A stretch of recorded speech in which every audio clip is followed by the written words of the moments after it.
Welcome to PTI, boys and girls. In today's episode, the Bulls beat the Raptors, the Thunder eliminate the Pelicans, and Doc Rivers joins us for 5 good minutes. Let's get to the 10 seeds winning both of last night's play-in games, and I believe I had that and you did not. You had them. In the early matchup, the Bulls came back from 19 down in the third to top the Raptors, who shot a woeful 18 of 36 at the free throw line. This advances Chicago to a Friday night elimination game against Miami. In a later game, the Thunder sent the Pelicans home and will now face the Timberwolves tomorrow night. Wilbon, which of these results was more interesting to you? Tony, look, you know what? I've been going to Bulls games since 1966, the inaugural season when I was 7. All right, so we're not going to try to phony it up here. I was stunned down 19, stunned, and told my brother Don and my son Matthew, I may go out and get a bite now. And they said, you're an idiot. The Bulls are going to come back and win this game. I don't know why they said that. I'm stunned. I'm grateful that the Bulls won. I reveled in it. I'm reveling in it now, even though I thought they were going to lose to Toronto. But Tony, Shai Gilgeous-Alexander, a player that most folks don't know because the networks are filled with the same teams, with the Warriors and the Knicks and the this and the that. Tony, Shai Gilgeous-Alexander and Josh Giddey are two people not on many people's radars. Get them on your radar because Oklahoma City is going to be great one day soon. Those two kids are great already. And if I take my Chicago-ness out of it, they were the story last night going on the road in a hell of a game against New Orleans. And I hope they beat Minnesota tomorrow night. It's an interesting thing. You can go back and forth from game to game. The most important thing that happened in the New Orleans game, as far as I'm concerned, is Zion Williamson didn't play. They are now 19 and 27 when he doesn't play. And if he doesn't play, their future is filled with apprehension and concern in New Orleans because it's hard to get him on the court, and it was that way in college too. Great talent, doesn't stay on the court.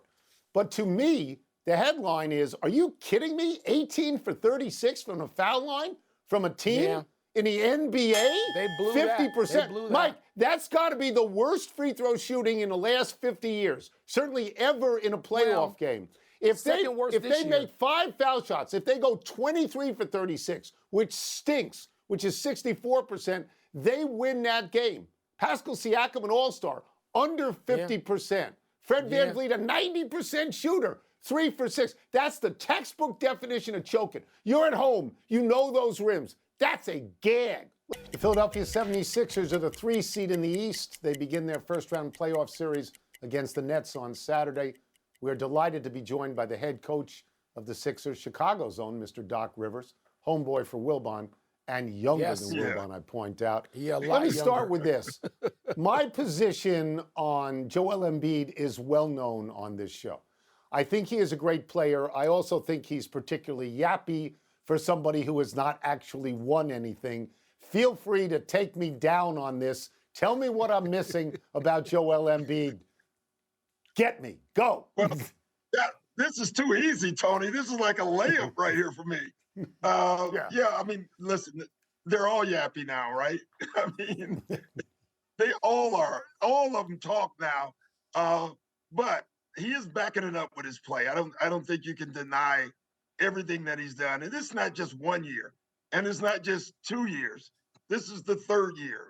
When you start winning things like scoring titles back-to-back years and doing things they say haven't been done since Chamberlain or the great Shaqs, you're doing something. You know, clearly this is a team game, and at the end of the day, all of us are judged by what you do as a team. No matter how great you are as an individual, that's just part of it. This is not boxing, and we all get that as well. Yeah, Tony's on the wrong side of this. He's on the wrong side of this. You know, I love and find Embiid completely charming in addition to being great, but we'll move on to bigger team concepts, Doc. Obviously, your team had to battle at the top of the Eastern Conference, and now as you go into the playoffs, what is it that you need to maybe see more of, not just maybe first round, because even that's your concentration, but you guys are trying to be in this for the long haul. What do you need more of from your squad?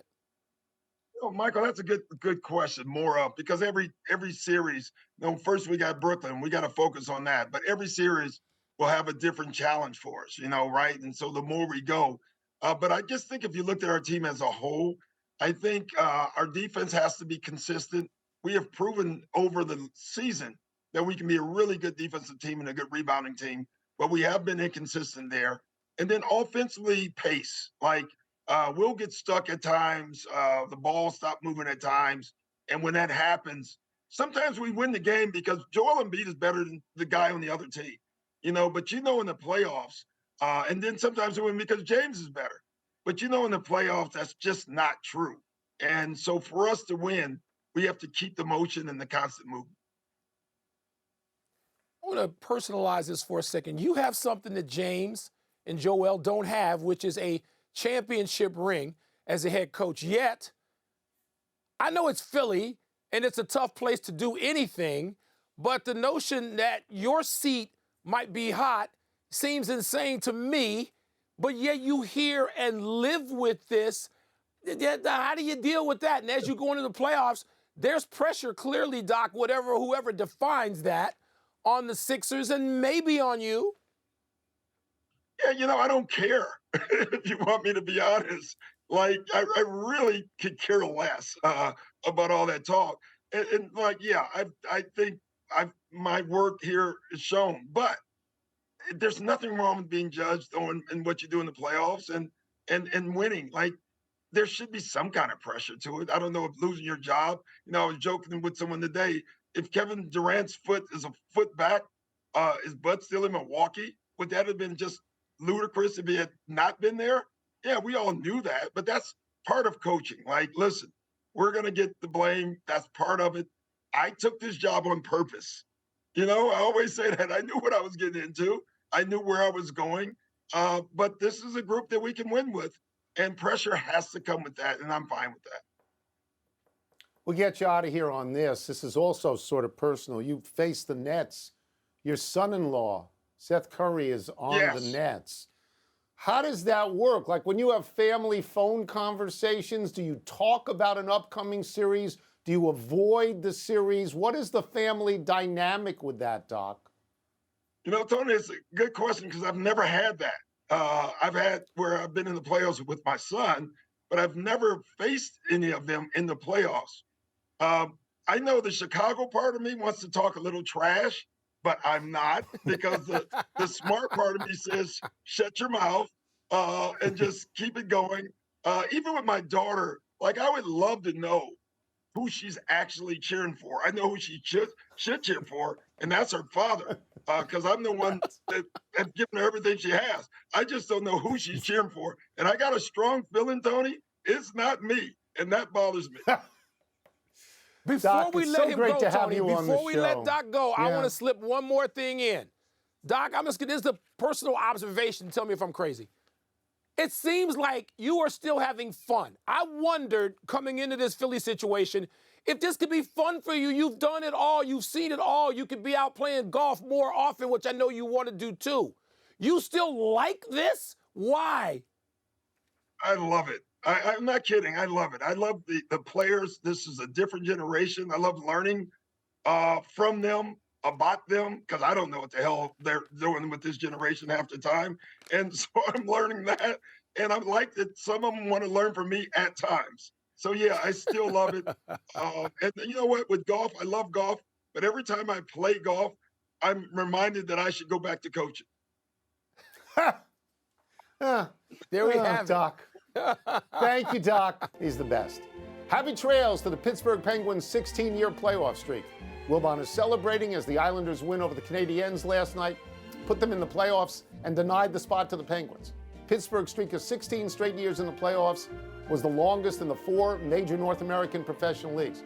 Last time Pittsburgh missed the playoffs, 2006, Sidney Crosby's rookie year.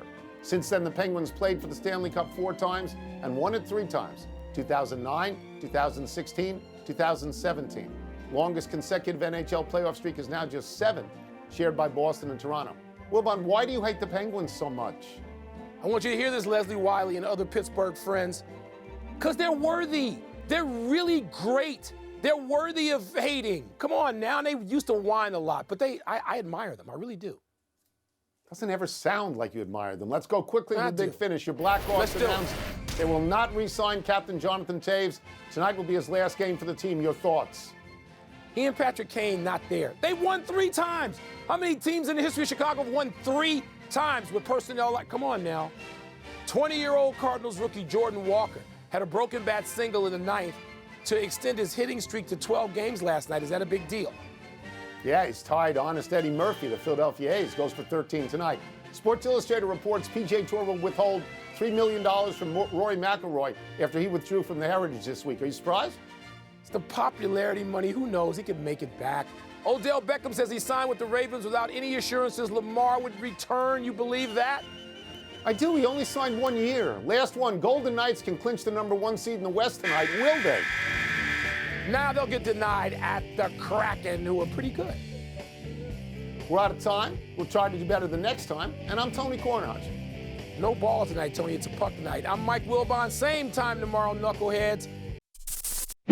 Thanks for watching ESPN on YouTube. For live streaming, sports, and premium content, subscribe to ESPN+.